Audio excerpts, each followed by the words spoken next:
Vous pensez connaître votre propre fille jusqu'au jour où elle ouvre la porte de sa nouvelle maison, vous regarde avec un sourire glacial et vous annonce qu'elle doit partir en voyage dès le lendemain. 12 heures de vol dans le dos. 65 ans. Et la seule chose qu'elle avait à m'offrir, c'était une liste d'horaires pour les enfants et la clé de la chambre d'amis. Pas d'embrassade.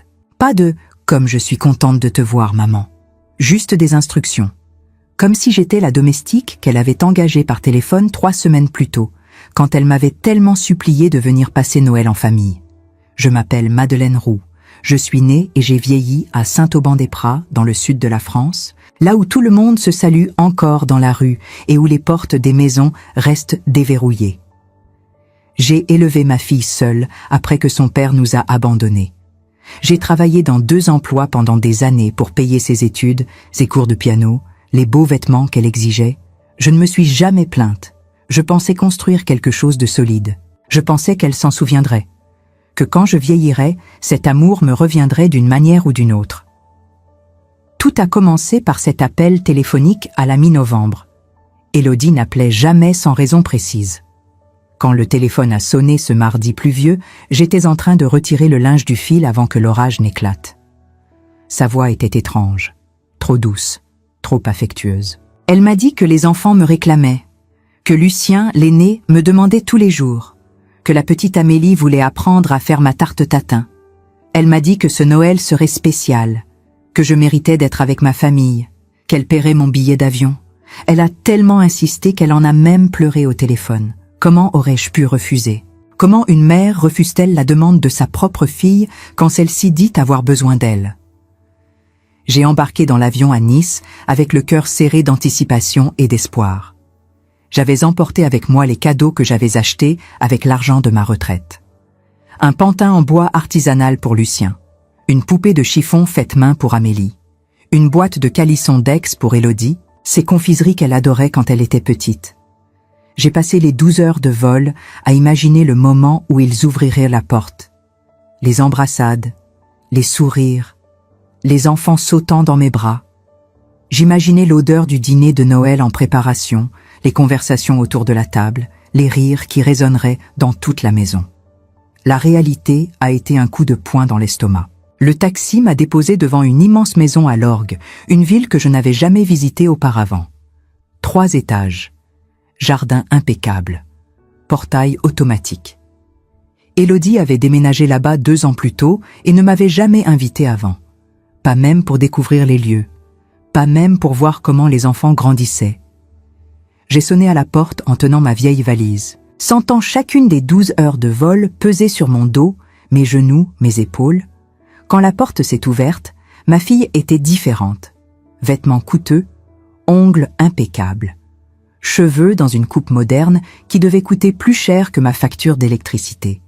Elle m'a regardé de haut en bas, comme si elle évaluait si je conviendrais pour le travail qu'elle avait prévu. Pas d'embrassade, pas de sourire sincère, juste un « Ah, tu es arrivé !» accompagné d'un geste impatient pour que j'entre vite parce qu'il faisait froid dehors. J'ai laissé ma valise dans l'entrée. Les enfants étaient au salon en train de regarder la télévision, mais ils n'ont pas couru me saluer. Lucien m'a regardé avec curiosité, comme quelqu'un qui essaie de se rappeler le visage d'une personne vue il y a longtemps. Amélie n'a même pas levé les yeux de l'écran. Mathieu, le gendre, était au téléphone en train de gesticuler nerveusement, discutant de quelque chose concernant des virements bancaires. Lui non plus ne m'a pas salué. Élodie est allée droit au but. Elle n'a même pas attendu que je m'assoie. Elle m'a dit qu'une opportunité incroyable venait de se présenter. Un forfait voyage pour Courchevel, 6 jours dans les montagnes, tout compris. Mais il devait repartir dès le lendemain. « Et les enfants ?» ai-je demandé. La réponse est venue rapide et froide. Je m'en occuperai. Ce n'était pas une demande. C'était un ordre déguisé en faveur. Comme si j'étais venue de si loin exactement pour cela. Comme si 12 heures d'avion n'étaient que le juste prix à payer pour le privilège d'être utile. Je suis restée silencieuse. J'ai regardé ma fille et j'ai essayé de retrouver en elle la petite fille que j'avais élevée. La petite fille qui pleurait dans mes bras quand elle faisait des cauchemars.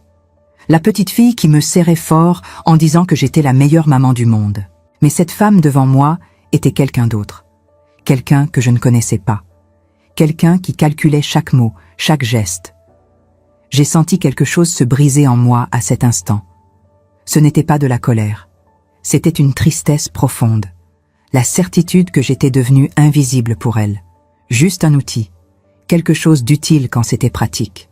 Elle m'a ensuite montré la chambre d'amis où je dormirais. Une pièce petite, froide, avec un lit étroit et une lampe qui tremblotait. Rien de personnel, rien qui disait « bienvenue ».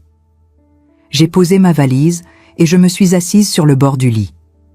Mes jambes tremblaient, pas seulement de fatigue, mais de cette réalisation brutale que ma propre fille m'avait fait traverser la France pour me transformer en gardienne gratuite pendant qu'elle partirait skier dans les Alpes.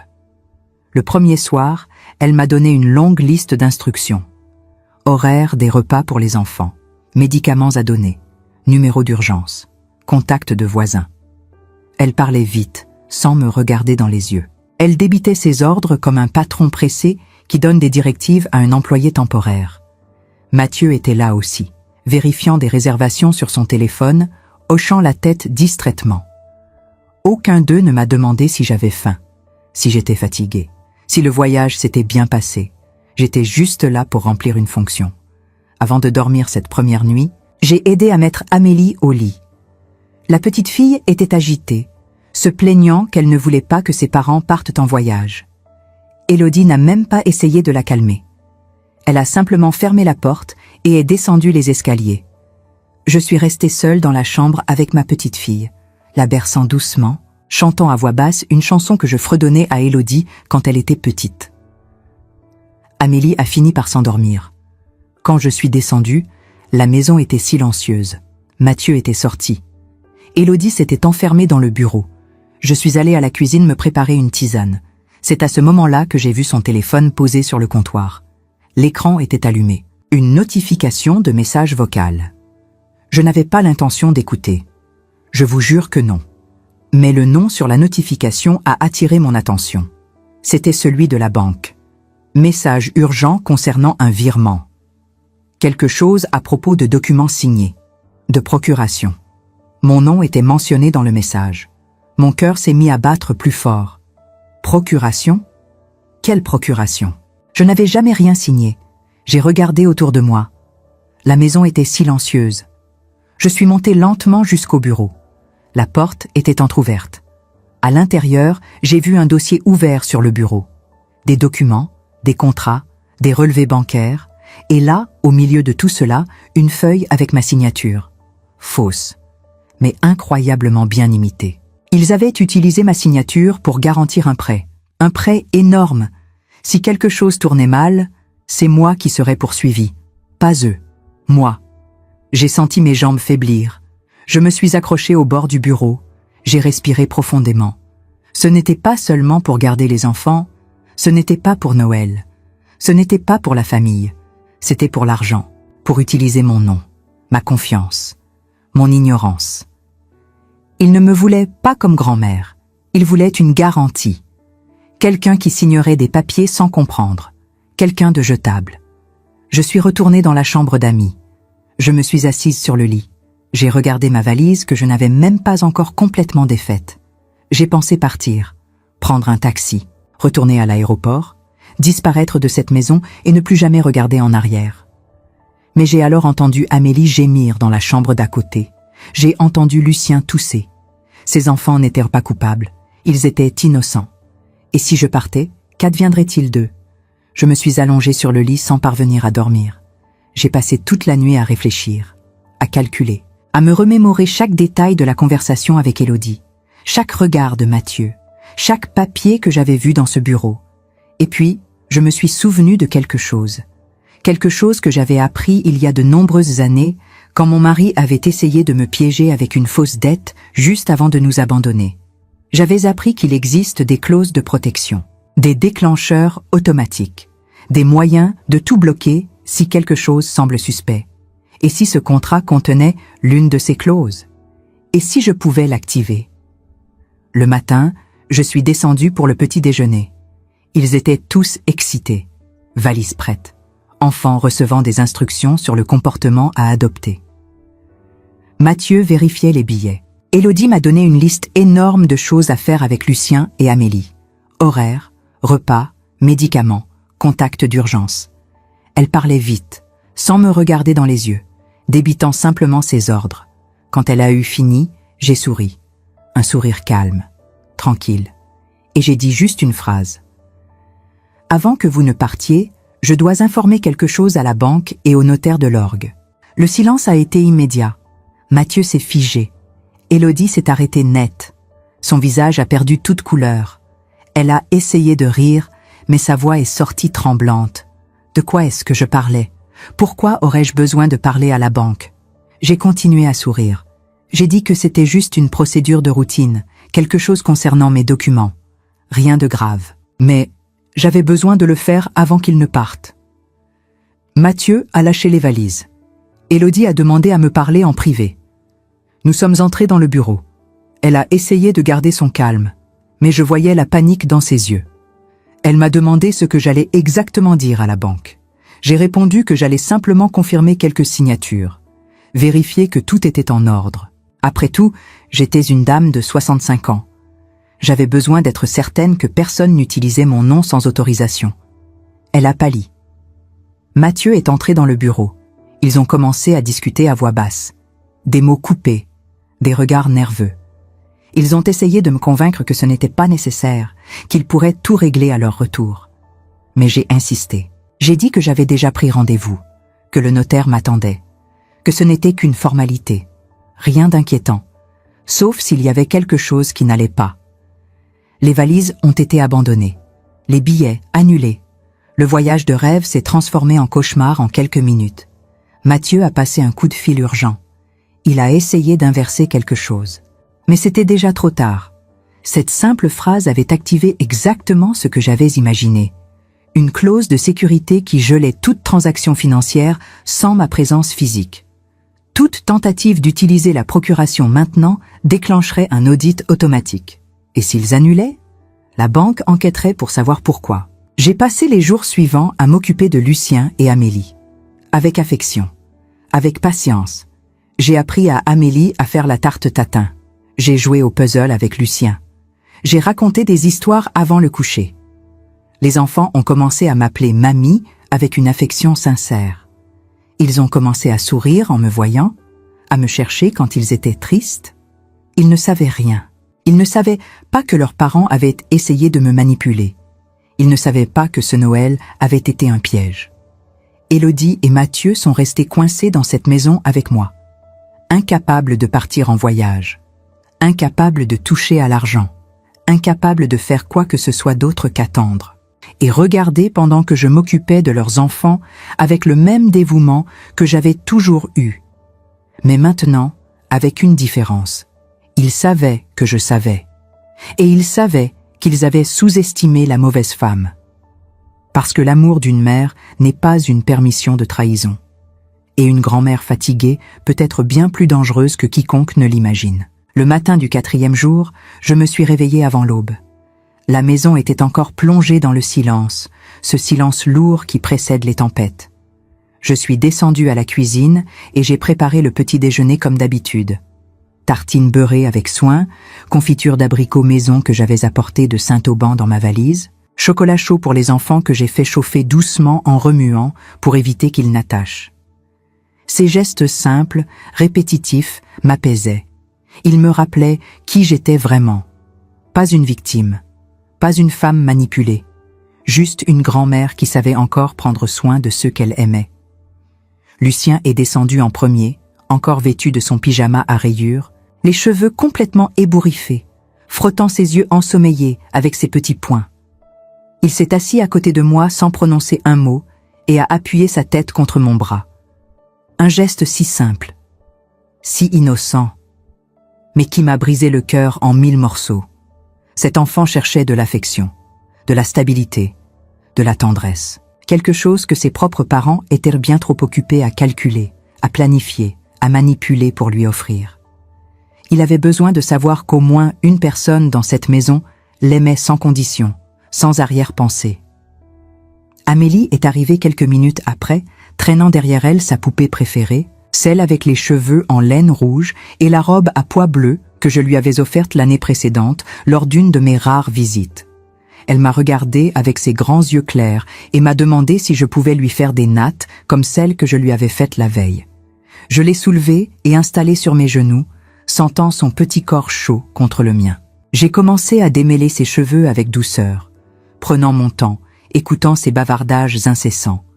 Elle racontait des histoires complètement inventées, mélangeant des princesses imaginaires et des dragons qui parlaient, riant de ses propres blagues, avec cette spontanéité magnifique que seuls les enfants possèdent.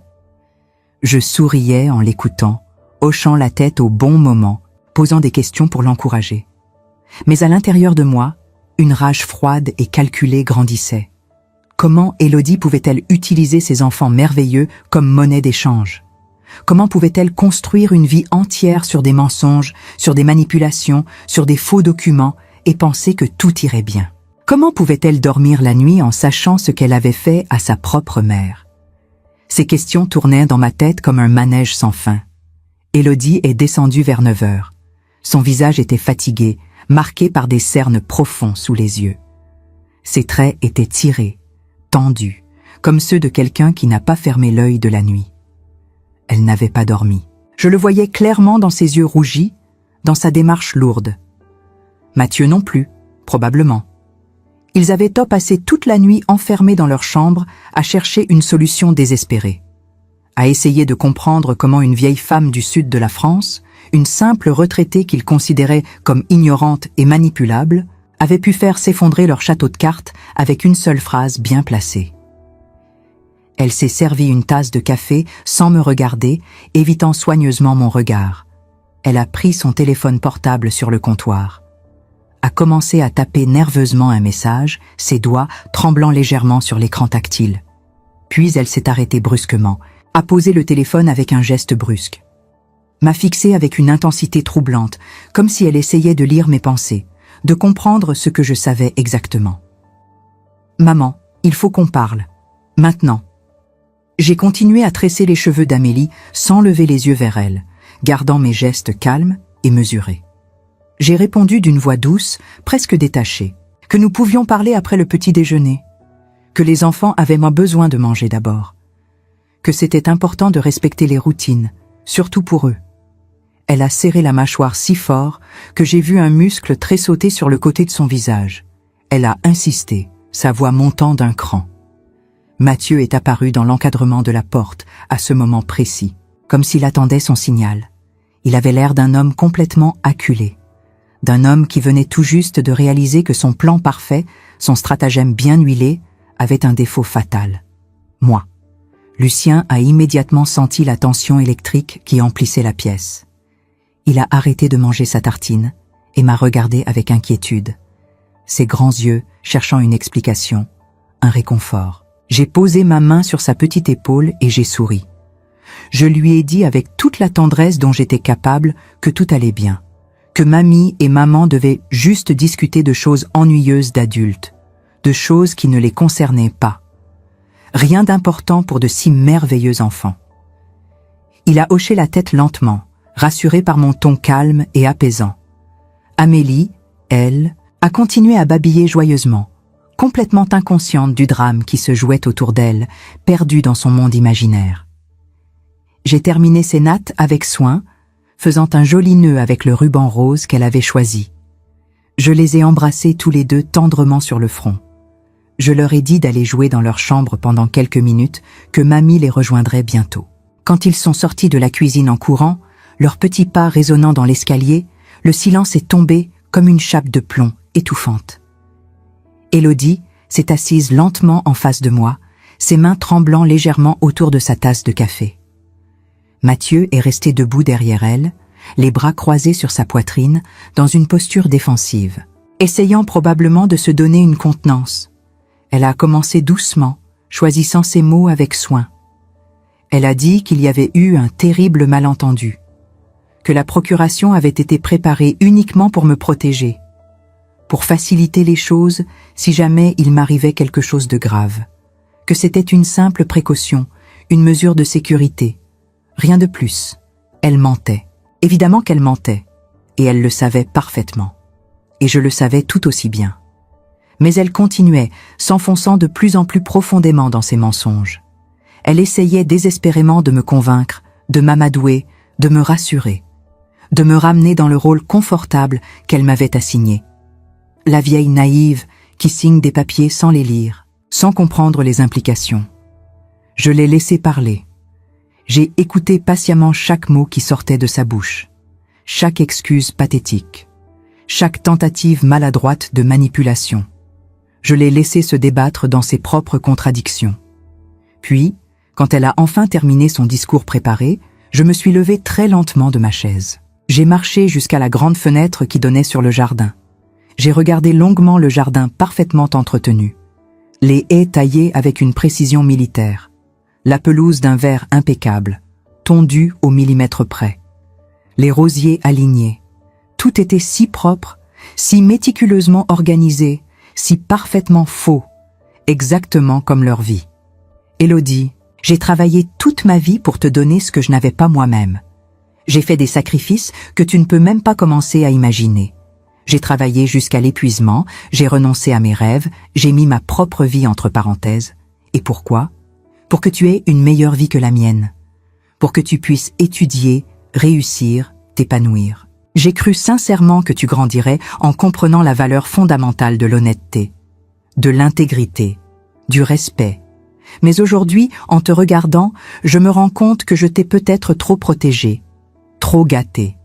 Je t'ai épargné toutes les difficultés, tous les obstacles. Je t'ai appris à prendre sans jamais rien rendre en retour. Elle a essayé de m'interrompre, ouvrant la bouche pour protester. J'ai levé ma main fermement, un geste simple mais autoritaire. Elle s'est tue immédiatement, surprise par ma détermination. Mathieu a bougé nerveusement, mal à l'aise, ne sachant plus où se mettre. J'ai continué d'une voix ferme. Cette procuration que vous avez fabriquée avec ma signature, c'est un faux grossier. Vous le savez parfaitement. Je le sais tout aussi bien. Et maintenant, le notaire le saura aussi. Parce que cet après-midi même, j'ai rendez-vous avec lui, et avec un avocat spécialisé en droit bancaire. Et ensemble, ils vont examiner méticuleusement chaque document, chaque contrat, chaque transaction que vous avez osé faire en utilisant mon nom sans mon consentement. Mathieu a littéralement explosé à ce moment-là. Il a crié que je n'avais absolument aucun droit de faire ça, que je ne comprenais rien à leur situation financière complexe, que c'était pour notre bien à tous, pour l'avenir de la famille, que j'allais tout gâcher par mon entêtement. Élodie, elle, a éclaté en sanglots. Elle a dit que je détruisais tout ce qu'ils avaient reconstruit, que j'allais ruiner définitivement leur vie, leurs projets d'avenir, leurs rêves. Elle m'accusait de détruire leur famille. J'ai attendu patiemment qu'ils se calment, qu'ils épuisent leur colère et leur désespoir. Puis j'ai parlé à nouveau. Ma voix était basse, calme, posée. Mais chaque mot que je prononçais pesait comme du plomb. Vous m'avez fait venir ici sous un faux prétexte de réunion familiale, sous prétexte d'amour filial, de lien du sang. Vous avez utilisé mes petits-enfants innocents comme appât émotionnel. Vous m'avez transformé en caution bancaire pour vos dettes, en garantie pour vos emprunts risqués. Et vous pensiez sérieusement que je n'allais rien remarquer?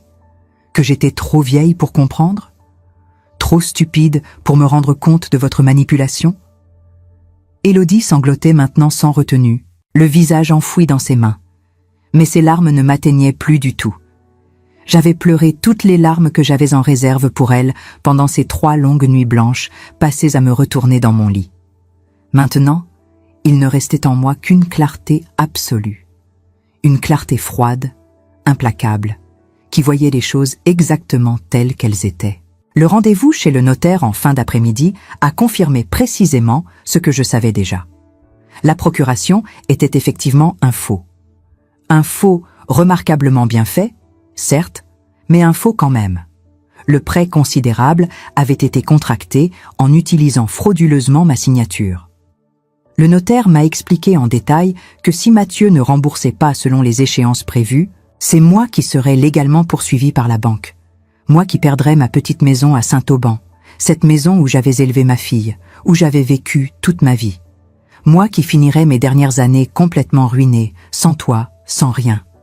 L'avocat qui l'accompagnait a été extrêmement direct avec moi. Il m'a dit clairement que c'était une fraude caractérisée, qu'il y avait des preuves matérielles irréfutables, que je pouvais porter plainte au pénal immédiatement et que j'avais toutes les chances de gagner. Je suis rentré à la maison en fin d'après-midi, le cœur lourd, mais l'esprit clair. Lucien et Amélie jouaient dans le jardin, insouciants et heureux. Ils ont couru vers moi en riant aux éclats dès qu'ils m'ont aperçu. Ils se sont accrochés à mes jambes avec affection. Ils m'ont demandé si je pouvais leur raconter une histoire avant le dîner, comme je le faisais chaque soir. J'ai dit oui sans hésiter. Bien sûr que oui. Toujours oui pour eux. Parce que, ces enfants merveilleux, ils n'avaient absolument rien fait de mal. Eux, ils méritaient tout l'amour sincère que je pouvais leur donner. Élodie m'attendait dans le salon, assise rigidement sur le canapé. Son visage était complètement gonflé par les pleurs. Ses yeux étaient rouges et bouffis. Elle a murmuré d'une voix à peine audible qu'elle était désolée, que Mathieu l'avait poussée à faire ça, que c'était entièrement son idée à lui, qu'elle ne voulait pas vraiment me faire du mal, qu'elle n'avait jamais voulu en arriver là. J'ai écouté son discours sans répondre, sans réagir. Puis je suis montée directement dans ma chambre. J'ai sorti ma vieille valise de sous le lit. J'ai commencé à ranger méthodiquement mes affaires, pliant chaque vêtement avec soin. Elle a frappé timidement à la porte quelques minutes plus tard. Elle m'a supplié de rester, de ne pas partir comme ça, de lui donner une dernière chance de réparer les choses. J'ai fermé ma valise avec un bruit sec. Je me suis tournée lentement vers elle, et j'ai dit la seule chose qui restait à dire entre nous. Je vais rester jusqu'à la fin des vacances de Noël, pour Lucien et Amélie uniquement. Pas pour toi, certainement pas pour toi. Quand je partirai d'ici, tu ne me reverras plus jamais. Et si jamais tu oses essayer d'utiliser mon nom à nouveau, de quelque manière que ce soit, je n'hésiterai pas une seule seconde à te faire poursuivre en justice. Tu es ma fille.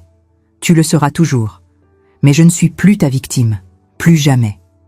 Cette nuit-là, pour la première fois depuis mon arrivée dans cette maison, j'ai dormi. Un sommeil lourd, profond, réparateur. Parce que j'avais enfin repris le contrôle de ma propre vie. Parce que j'avais enfin osé dire la vérité à haute voix. Et parce que, pour la toute première fois de mon existence, j'avais choisi consciemment ma dignité personnelle plutôt que l'amour inconditionnel et aveugle d'une mère qui refuse de voir la réalité en face. Les jours suivants ont été étranges, presque surréalistes. Une sorte de trêve silencieuse et fragile s'est installée dans cette grande maison de l'orgue. Chacun évoluait dans son propre espace, évitant les confrontations directes, marchant sur des œufs. L'atmosphère était lourde, chargée de non-dits, de regards évités, de conversations interrompues dès que j'entrais dans une pièce. Élodie évitait systématiquement mon regard, détournant les yeux chaque fois que nos chemins se croisaient dans le couloir ou dans la cuisine.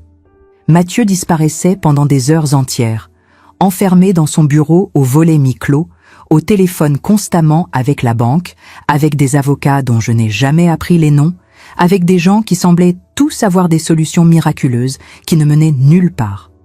Moi, je continuais simplement à m'occuper des enfants avec toute l'attention et la tendresse qu'ils méritaient. Je leur faisais découvrir des recettes que ma propre mère m'avait apprises quand j'étais enfant. Des petits gâteaux aux amandes, des crêpes parfumées à la fleur d'oranger, des biscuits au miel qui embaumaient toute la maison. Je leur racontais des histoires de mon enfance passée dans le sud, des aventures dans les champs de lavande, des étés passés à cueillir des cerises sous le soleil brûlant. Je leur apprenais des chansons anciennes que ma propre mère me chantait le soir avant de dormir, des berceuses provençales douces et mélancoliques qui parlèrent de la mer et des montagnes. Lucien m'a posé une question troublante un matin, alors que nous préparions ensemble le petit déjeuner. Il m'a demandé d'une voix hésitante, presque craintive, pourquoi sa maman pleurait tout le temps maintenant. Pourquoi elle s'enfermait dans sa chambre? Pourquoi elle ne souriait plus jamais? J'ai caressé tendrement ses cheveux bruns si doux et je lui ai expliqué avec des mots simples que les adultes traversent parfois des moments très difficiles dans leur vie. Que sa maman allait bien, qu'elle était juste un peu fatiguée, un peu triste. Que ce n'était pas de sa faute à lui, qu'il ne devait surtout pas s'inquiéter, qu'elle l'aimait plus que tout au monde. Il m'a regardé avec ses grands yeux sérieux, ses yeux qui semblaient que bien trop mûrs pour un enfant de son âge, et il a dit quelque chose qui m'a littéralement glacé le sang dans les veines. « Mamie, maman a dit à papa hier soir que tu voulais nous enlever notre maison, que tu allais nous mettre à la rue. C'est vrai ?» J'ai senti ma poitrine se serrer douloureusement. Mon cœur s'est mis à battre plus vite. Élodie essayait donc de retourner complètement la situation, de me faire passer pour la méchante de l'histoire, pour celle qui détruisait leur belle vie, pour la grand-mère cruelle qui voulait ruiner sa propre famille. J'ai pris une grande respiration pour me calmer. J'ai posé mes mains sur les épaules de Lucien et je l'ai regardé droit dans les yeux. Je lui ai expliqué aussi clairement que possible que ce n'était absolument pas vrai, que mamie voulait juste protéger tout le monde, que parfois, dans la vie, protéger les gens qu'on aime signifie dire des choses difficiles, des choses que les autres ne veulent pas entendre. Que c'était compliqué, mais que je ne ferais jamais, jamais rien qui puisse leur faire du mal à lui et à sa petite sœur. Il a hoché lentement la tête, même s'il ne comprenait probablement pas vraiment tout ce que je disais. Puis il m'a serré très fort dans ses petits bras maigres et il a murmuré contre mon épaule qu'il m'aimait très fort. Cet instant précis a failli me briser complètement, parce que j'ai réalisé avec une clarté douloureuse à quel point ces enfants innocents étaient pris au piège d'une situation qui les dépassait totalement, pris entre des parents qui les utilisaient cyniquement comme bouclier émotionnel, comme argument pour m'apitoyer, et une grand-mère qui devait impérativement partir bientôt pour sauver ce qui lui restait de vie, de dignité. Comment pouvais-je les abandonner à leur sort ? Comment pouvais-je partir en sachant qu'ils resteraient avec des parents capables de telles manipulations ? Mais comment pouvais-je rester dans cette maison empoisonnée par les mensonges ? Le soir même, après avoir patiemment couché les enfants, après leur avoir raconté une dernière histoire, chanté une dernière berceuse, je suis descendue au salon. Mon cœur battait fort. J'avais pris une décision. Élodie et Mathieu étaient là, assis côte à côte sur le grand canapé en cuir beige. Ils avaient l'air complètement épuisés, physiquement et moralement, vaincus. Leurs épaules étaient affaissées, leurs traits creusés par le manque de sommeil et l'angoisse. Mathieu a parlé en premier, sa voix inhabituellement basse et fatiguée. Il a dit qu'ils avaient enfin trouvé une solution acceptable, qu'ils allaient officiellement annuler la procuration frauduleuse, rembourser intégralement le prêt avec l'aide financière de la famille de Mathieu, qui avait accepté de leur prêter l'argent nécessaire, que mon nom serait définitivement retiré de tous les documents bancaires et légaux. Il a ajouté, presque dans un murmure à peine audible, la tête baissée, qu'ils étaient sincèrement désolés de ce qui s'était passé. Élodie a lentement levé ses yeux rougis vers moi. Pour la première fois depuis plusieurs jours interminables, elle m'a vraiment regardé. Pas un regard furtif, évitant, mais un vrai regard. Et j'ai vu dans ses yeux quelque chose que je n'avais jamais vu auparavant chez ma propre fille. De la honte. Une honte profonde, brûlante, dévastatrice. Une honte qui la rongeait de l'intérieur. Elle a ouvert la bouche comme pour parler, cherchant désespérément ses mots, mais aucun son n'est sorti. Sa gorge semblait complètement nouée. Alors elle a simplement baissé la tête à nouveau. Et elle a pleuré, sans bruit cette fois, sans les sanglots dramatiques des jours précédents. Juste des larmes silencieuses qui coulaient lentement sur ses joues pâles, suivant le même chemin encore et encore, sans jamais s'arrêter. Je me suis assise lentement en face d'eux dans le fauteuil. J'ai attendu patiemment qu'elle reprenne un minimum de contrôle sur ses émotions, qu'elle sèche ses larmes, qu'elle soit capable de m'écouter vraiment. Puis j'ai parlé, doucement mais fermement, avec toute la clarté que je pouvais rassembler. « Élodie, quand tu étais petite, tu devais avoir 7 ou 8 ans. Tu as eu une institutrice à l'école primaire qui te répétait constamment que tu n'étais pas assez bonne en mathématiques, que tu n'y arriverais jamais, que ce n'était pas fait pour toi. Tu rentrais à la maison en pleurant tous les soirs, le cartable lourd sur ton dos. Tu voulais complètement abandonner. Arrêter d'essayer. Mais tu te souviens de ce que je t'ai dit à l'époque. » Elle a relevé légèrement la tête, écoutant malgré ses larmes. « Je t'ai dit que les gens allaient toujours essayer de te faire douter de toi-même, de tes capacités, de ta valeur, que c'était inévitable dans la vie, mais que la seule chose qui comptait vraiment, la seule chose qui importait au fond, c'était de ne jamais te trahir toi-même, de ne jamais devenir quelqu'un que tu ne reconnaîtrais pas dans le miroir le matin, quelqu'un dont tu aurais honte. J'ai marqué une pause, laissant mes mots pénétrer. Tu te souviens de ça? De cette conversation dans la cuisine, un soir de pluie? Elle a hoché lentement la tête, les lèvres tremblantes. Alors maintenant, je veux que tu fasses quelque chose pour moi. Regarde-toi vraiment. Regarde objectivement ce que tu es devenu au fil des années.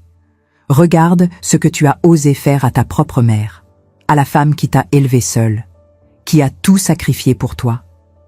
Est-ce que c'est vraiment la personne que tu voulais être quand tu étais cette petite fille qui pleurait dans mes bras?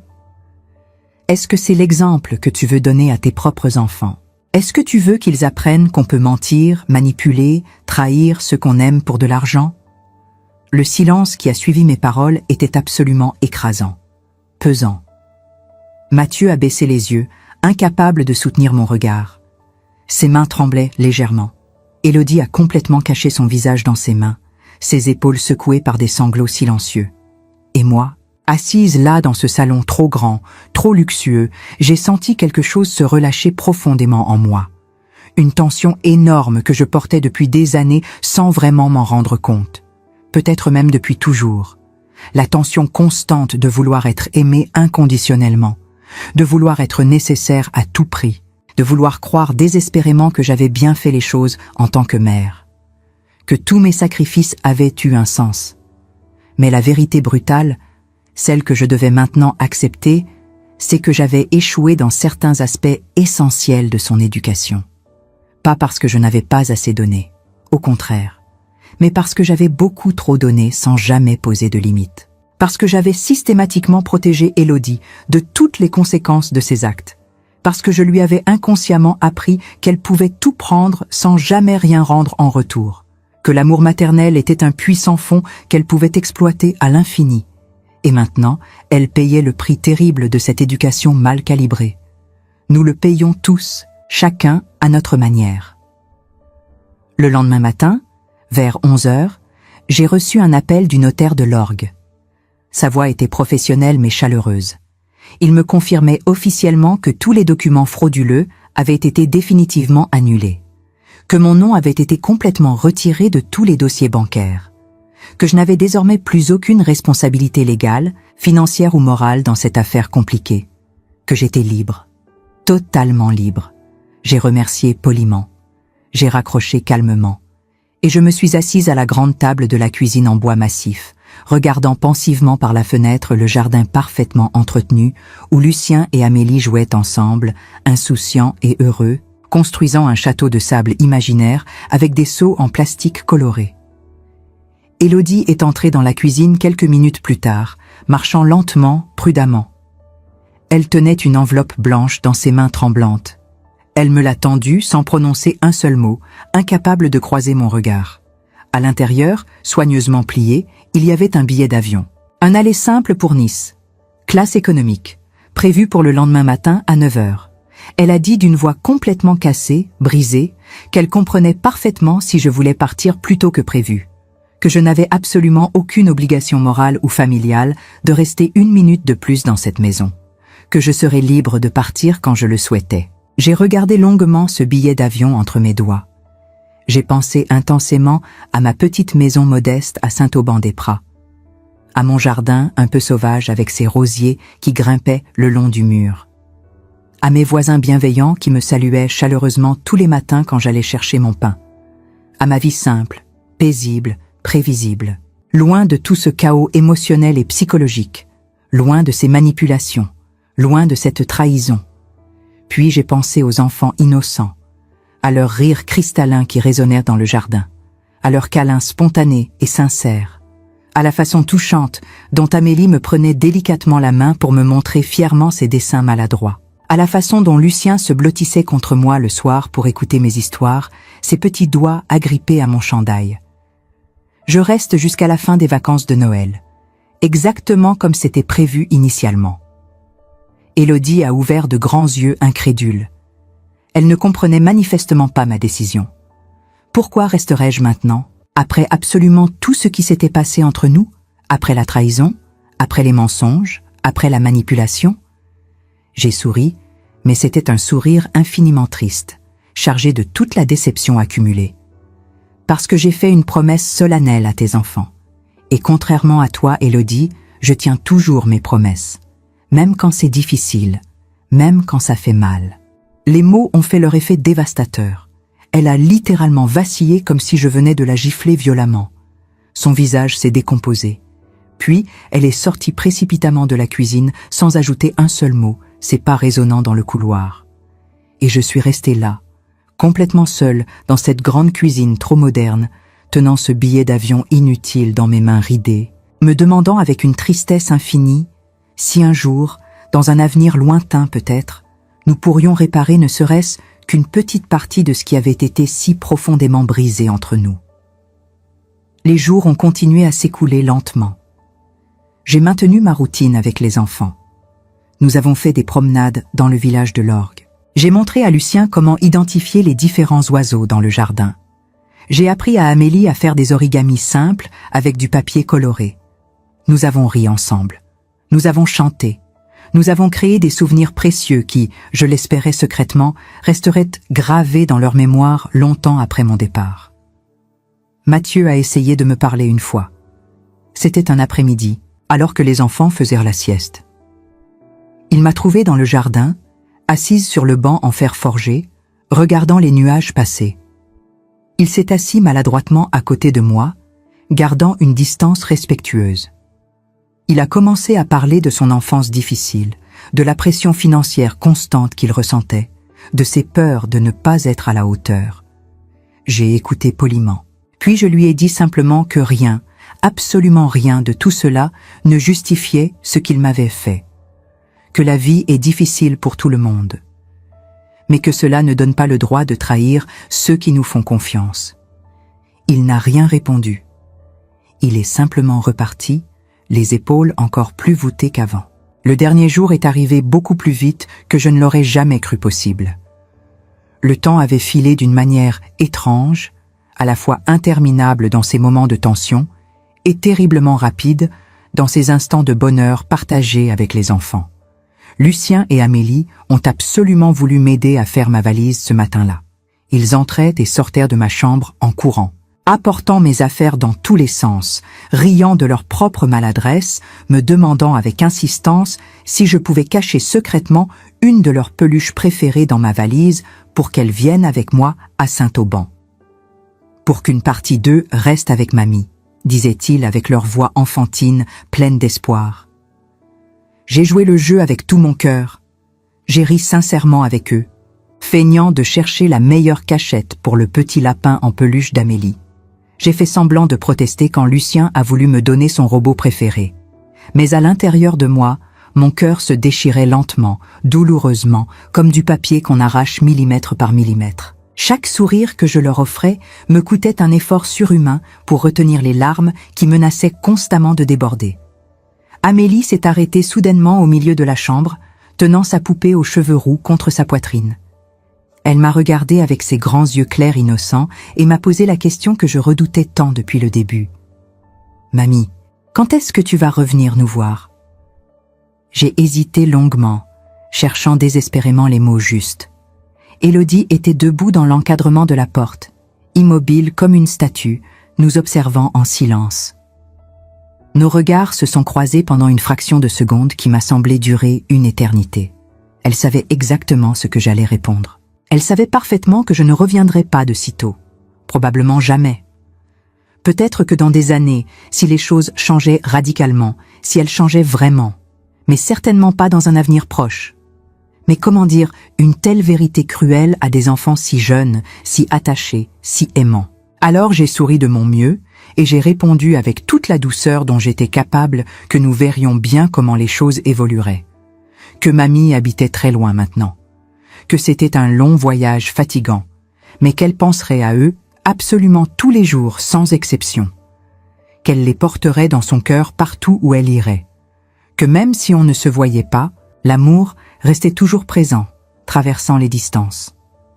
Lucien, qui était resté silencieux jusque-là, s'est approché lentement de moi.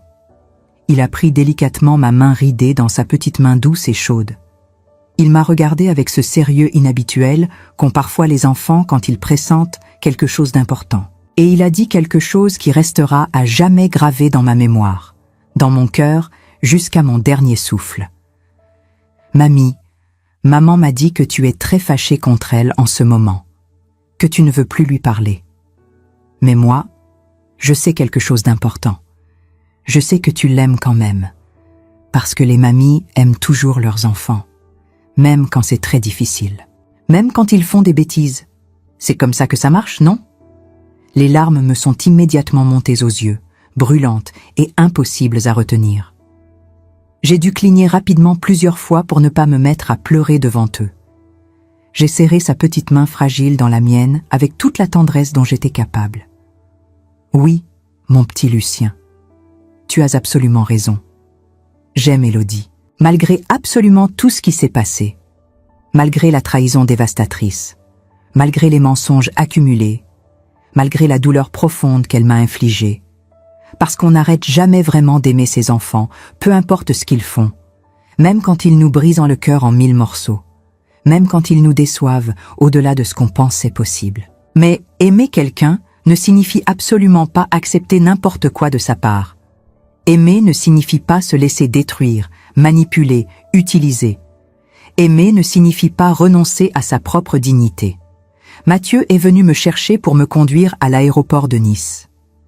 Le trajet en voiture s'est fait dans un silence presque complet. Un silence lourd, inconfortable, chargé de tout ce qui n'avait pas été dit, de tous les regrets informulés. Il regardait fixement la route devant lui, les mains crispées sur le volant. Moi, je regardais défiler le paysage provençal par la fenêtre, les collines ondulantes, les vignobles alignés, les villages perchés que je connaissais si bien.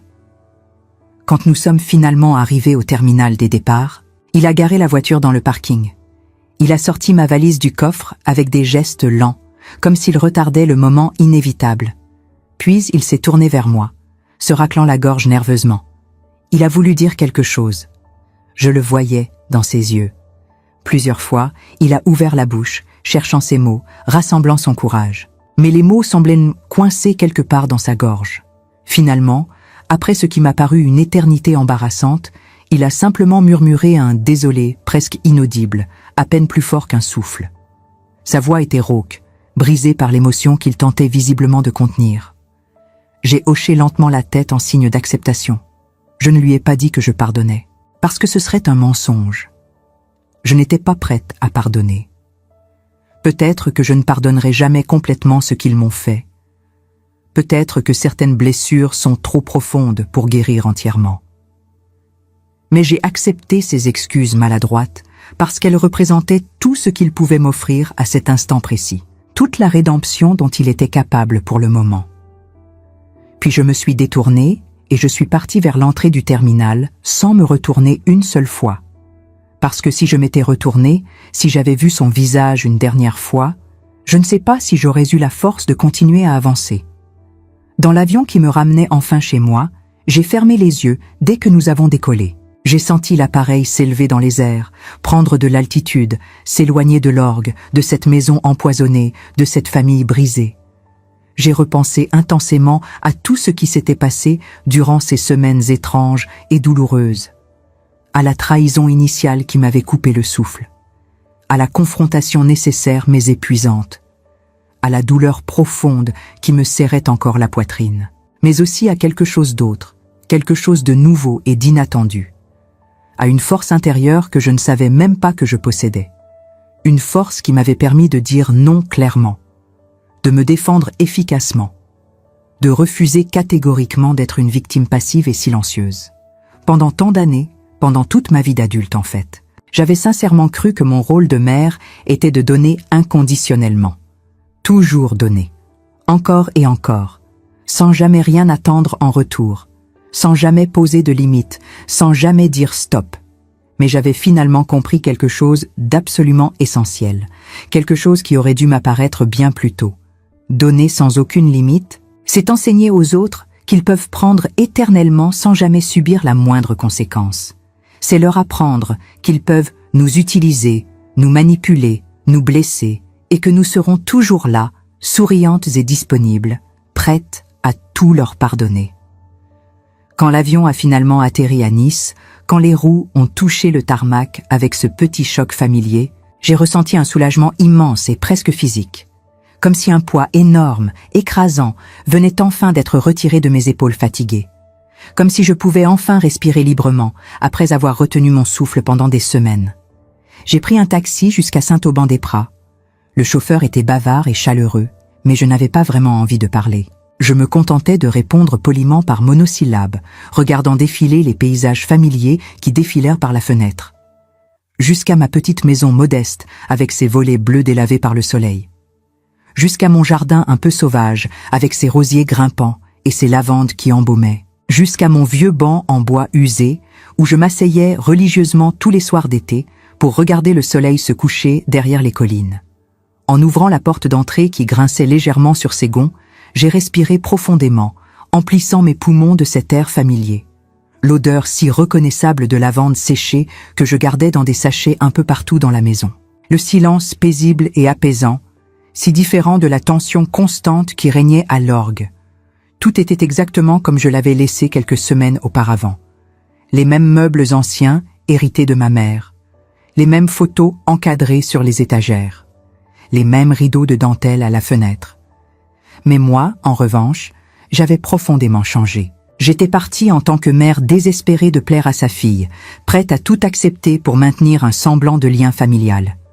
Je revenais en tant que femme qui avait courageusement repris sa dignité, qui avait redressé la tête, qui avait refusé d'être une victime. Les semaines qui ont suivi mon retour ont été étonnamment calmes et paisibles. J'ai repris ma routine quotidienne avec un certain soulagement. Le marché le mercredi matin, le jardinage l'après-midi, les conversations avec mes voisins qui s'inquiétèrent de ma santé après ce long voyage. Élodie a appelé une fois, environ 2 semaines après mon départ. C'était un dimanche soir pluvieux. Sa voix au téléphone était différente, plus douce, plus humble. Elle m'a dit que les enfants me réclamaient constamment, qu'ils dessinaient des cartes colorées pour moi qu'ils gardaient précieusement dans leur chambre, qu'ils me demandaient tous les jours quand mamie reviendrait. Elle m'a dit aussi, et sa voix tremblait en parlant, qu'elle avait commencé une thérapie avec une psychologue. Que Mathieu et elle essayaient sincèrement de reconstruire leur vie sur des bases plus saines, plus honnêtes, de comprendre ce qui les avait amenés à faire quelque chose d'aussi terrible. Elle ne m'a pas demandé pardon directement, pas explicitement, mais j'ai clairement entendu dans sa voix tremblante quelque chose qui ressemblait fortement à du regret authentique, à de la honte véritable, à une prise de conscience tardive mais réelle. Je lui ai répondu calmement que j'étais sincèrement contente pour elle, que je lui souhaitais vraiment de réussir dans cette démarche difficile, que c'était courageux de sa part d'accepter d'aller voir quelqu'un. Mais que moi, de mon côté, j'avais absolument besoin de temps. Beaucoup de temps. Peut-être des mois, peut-être des années, peut-être pour toujours. Je ne savais pas encore. Elle a compris sans protester. Elle n'a pas insisté lourdement comme elle l'aurait fait autrefois. Elle a simplement accepté ma décision avec une maturité nouvelle.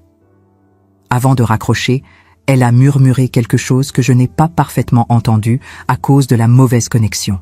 Quelque chose qui ressemblait étrangement à « merci ». Merci pourquoi exactement? Pour avoir dit la vérité? Pour avoir posé des limites? Pour lui avoir montré qu'on ne peut pas tout faire impunément? Aujourd'hui, plusieurs mois après ces événements douloureux, je m'occupe paisiblement de mon petit jardin. Je taille mes rosiers avec patience. Je plante de nouvelles herbes aromatiques. Je prends régulièrement des nouvelles de mes voisins âgés. Je vis une vie simple, modeste, mais qui m'appartient entièrement. Une vie dont je suis la seule maîtresse.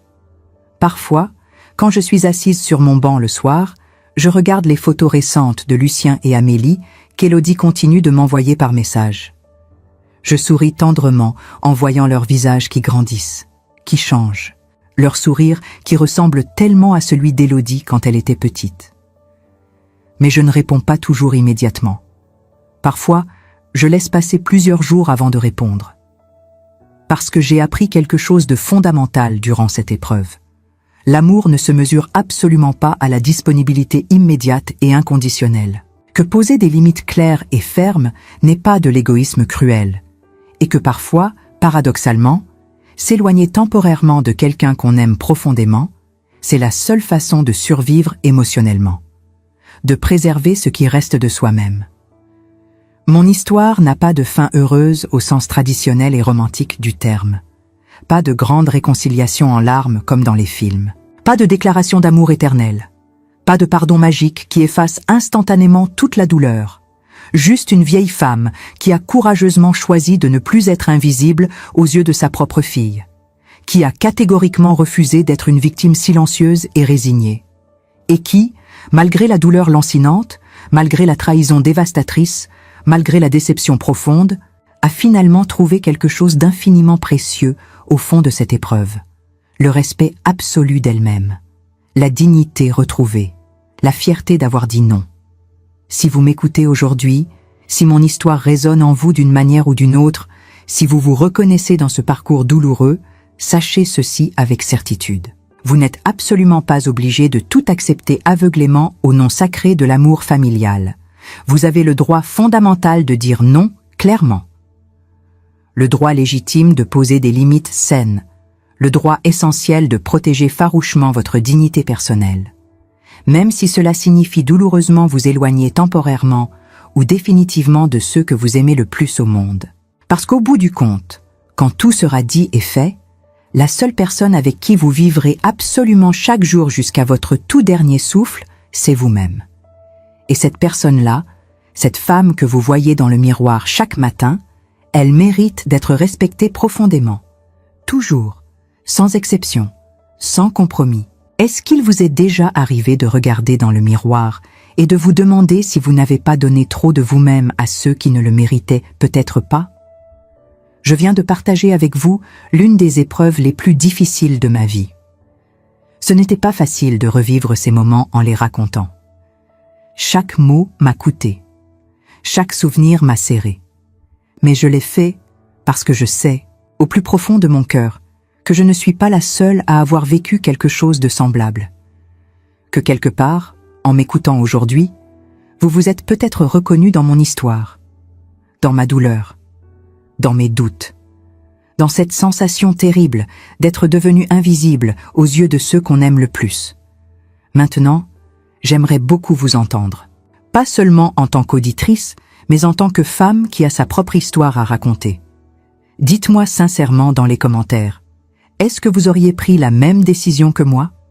Est-ce que vous auriez eu le courage de poser des limites, même si cela signifiait perdre temporairement le lien avec votre propre enfant? Ou auriez-vous choisi de rester silencieuse, de tout accepter, simplement pour préserver la paix familiale? Il n'y a pas de mauvaise réponse. Chacune de nous a son propre chemin. Mais vos mots comptent. Votre expérience compte. Votre vérité mérite d'être entendue. Peut-être avez-vous, vous aussi, été manipulé par quelqu'un en qui vous aviez confiance. Peut-être avez-vous dû choisir entre votre dignité et l'amour familial. Peut-être portez-vous encore cette blessure en silence, sans jamais l'avoir partagée avec personne. Si c'est le cas, je veux que vous sachiez quelque chose d'important. Vous n'êtes pas seul. Nous sommes des milliers, des millions même, à avoir vécu des trahisons semblables. Et parfois, simplement écrire ce qu'on ressent dans un commentaire peut être le premier pas vers la guérison, vers la libération, vers la réconciliation avec soi-même. Je suis également très curieuse de savoir d'où vous m'écoutez en ce moment précis. Êtes-vous en France, en Algérie, au Maroc, en Belgique, ou peut-être dans un autre coin du monde francophone? Dites-moi votre ville, votre pays.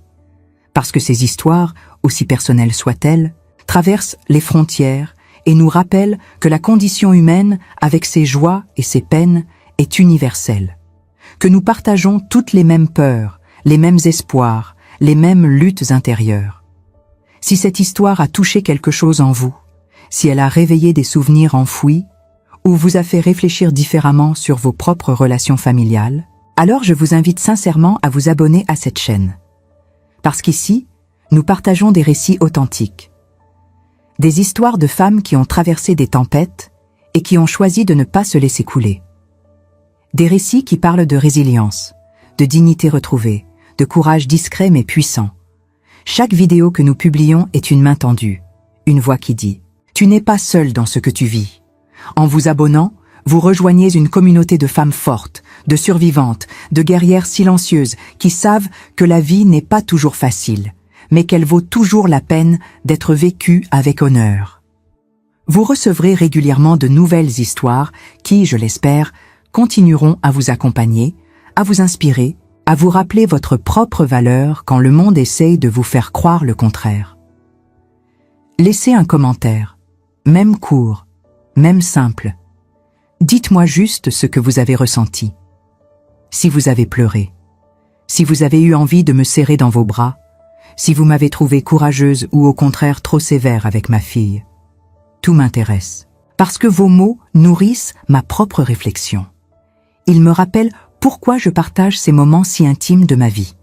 Pourquoi j'expose mes blessures devant des milliers de personnes que je ne connais pas personnellement, mais avec qui je partage quelque chose de profondément humain. Et si jamais vous connaissez quelqu'un dans votre entourage qui traverse une situation similaire, quelqu'un qui se sent utilisé, manipulé, invisible dans sa propre famille, partagez cette histoire avec elle. Peut-être qu'elle trouvera dans mes mots le courage qu'elle cherche depuis longtemps. Peut-être que mon histoire allumera une petite flamme d'espoir dans son cœur fatigué. Parce que c'est exactement pour cela que je raconte. Pour que d'autres femmes, d'autres mères, d'autres grand-mères sachent qu'elles ont le droit de dire non. Qu'elles ont le droit d'exister pleinement, même quand cela dérange. Merci infiniment de m'avoir écouté jusqu'au bout. Merci d'avoir partagé ce moment avec moi. Maintenant, c'est à vous de parler. Les commentaires sont ouverts et j'ai hâte de vous lire, de découvrir vos histoires, vos réflexions, vos vérités. Parce qu'ensemble, nous sommes plus fortes. Ensemble, nous nous rappelons mutuellement que la dignité n'a pas de prix et qu'une vie vécue avec respect de soi vaut 1000 fois mieux qu'une vie vécue dans l'ombre, en silence, par peur de déranger ceux qui devraient justement nous célébrer.